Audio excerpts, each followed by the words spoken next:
there that we've learned that breeding at the same time nature does and calving at the same time nature does is monumental in how that animal develops. The quality of the grass determines the quality of egg, which determines the quality of the developing fetus. And breeding on dry pastures, on dry grass, not supplements, allows the brain, the pituitary nervous system, the thyroid, the adrenal pancreas, the ovaries, testes, kidneys to develop properly. And you breed outside of that nature period, then you don't get full development out of those glands. They're the motors that drive the animal.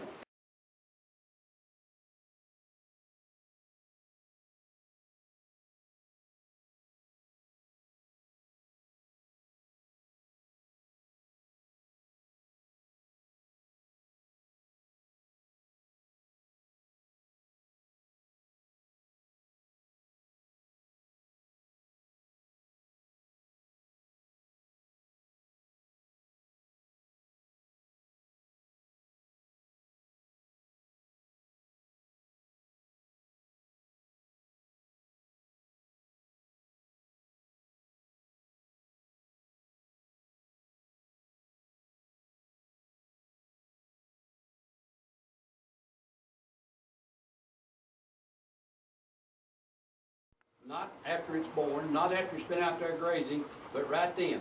Let me tell you something else. A lot of us do embryo work, and that's okay. It's a method, but if you do that, you got to put embryos in a cow that's got 4% butterfat or greater. If you don't, you might as well have not done embryo work. When a mammal, a female, is pregnant, the birth pains begin. She has dilated. She starts pushing the baby. Now, this is research that's done in Russia. She starts pushing the baby out.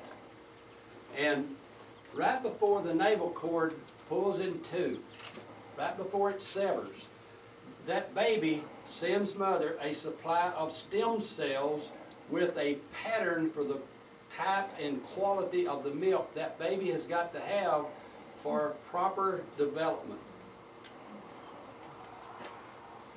You hear me? Say that again. You're losing us, Gerald. No. No,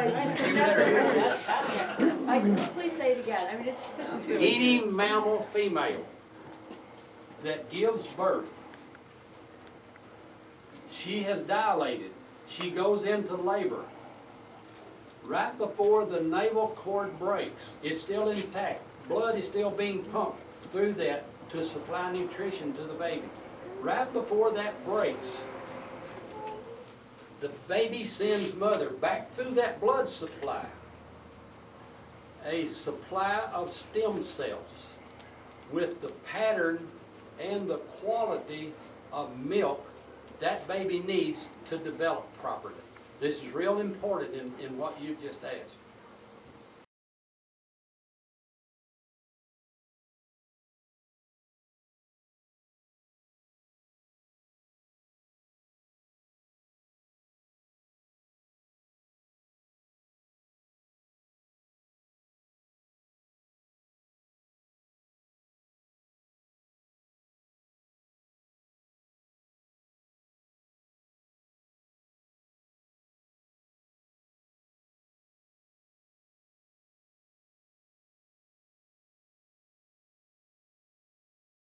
I guarantee you I'm going to laugh at you.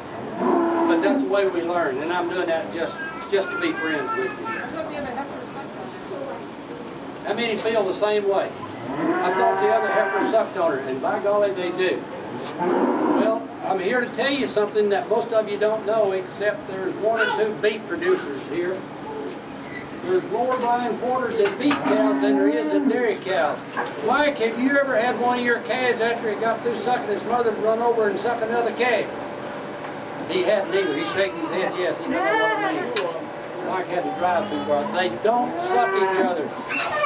If a heifer calf sucking another heifer calf caused a blind quarter, it would rot and it would fall out, right? It would cause an infection. It would cause a bruising. That doesn't happen. Yes, the calves do suck each other. The reason you have blind quarters in your cows is because you have a dead testicle in daddy, or granddaddy, or great-granddaddy. So goes the testicles, so goes the udders. So goes the udders, so goes the confirmation of the sons that she produces. Billings, Montana researched that for 35 years. I bought his book, I bought the rights to it. It's called Herd Bull Fertility. And he recorded all of that in that book on herd bull fertility. If the nipples on the male or on the neck of the scrotal, right up at the V where it comes out, your bull is not producing enough testosterone.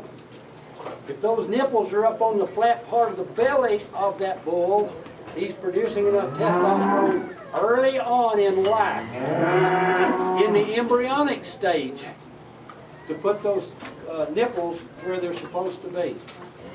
Now, back to the cow. If you have a cow that has 2 large nipples up on the back of her udder, don't cut them off. Doesn't hurt anything. Huh? Extra tits on your cow, up high on the udder. She is a good cow. That's a sign. She's telling you something. You believe that? At least he's honest. But it is true. You start watching it. You go back. You have a dairy. You're a dad dairy. You go home and you start walking down the aisle and you look at those cows and have those 2 big old nipples. They're as big as any of your little finger. They don't give milk. And you see what kind of cow you got. Then you call me and tell me. I know what you're going to tell me. You're not a liar, are you? Linear measuring.